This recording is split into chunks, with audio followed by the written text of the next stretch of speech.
Atmospheres are a key part of our experience, and my hobby is to capture them through video. Let me first show you where this all started. Growing up loving comics, the majority of my artistic skills were poured into making comics about my life. As a result, I was always looking at people and situations, but not in the way portrait artists look at people or how realism artists look at situations.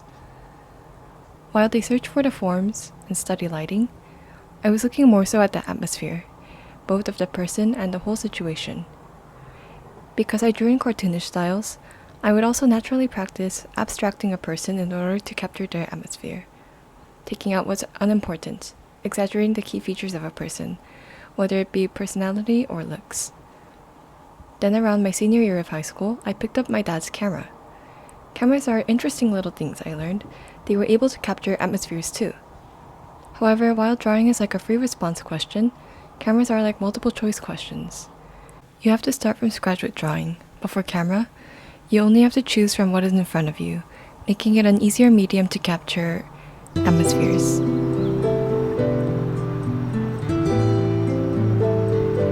First, what do I mean by an atmosphere? In his work Psychological Types, Carl Jung gives a detailed account of what he believes to be the 8 types of ways in which humans process information. Each type is a result of an attitude, which is what you aim at, an extroverted attitude or introverted attitude, and a function, which is the cognitive mode you use, either thinking, feeling, sensation, or intuition. One of the 8 types is called introverted sensation, which is, simply put, a subjective way, introversion, of processing sensory information, sensation. In his account for this type, he writes that there is a physical world, the objective stimulus, and there is a subjective impression given by the objective stimulus. This is what I mean by atmosphere.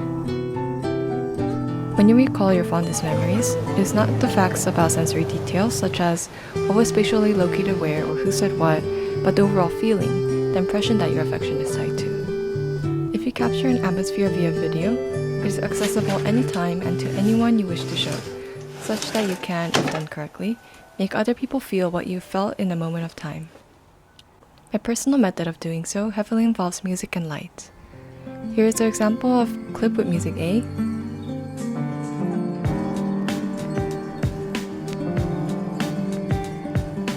and here is an example of the same clip with music B.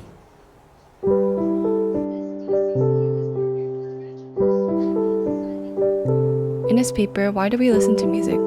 A Uses and Gratification Analysis, psychologist Adam Lonsdale reports that mood management was found to be the main purpose of listening to music. Adding music over a compilation of videos helps alter and maintain certain moods, giving the viewer a lens to interpret the videos in. Lighting is most often thought of being used to direct attention. While this is true, it also heavily affects mood. In this book, Moving Pictures, a new theory of film genres, feelings, and cognition, film analysis and professor Trobin Grodal argues that lighting has an experiential effect. It will guide the viewer what qualities to perceive. The softness and hardness, and warmth and coldness of lighting will change the viewer's perception of the situation, therefore guiding the moods of clips.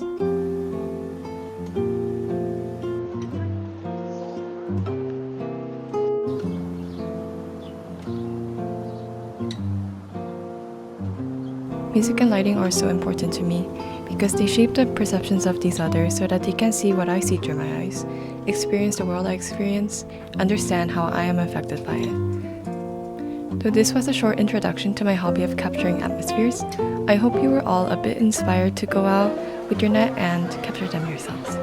Thank you.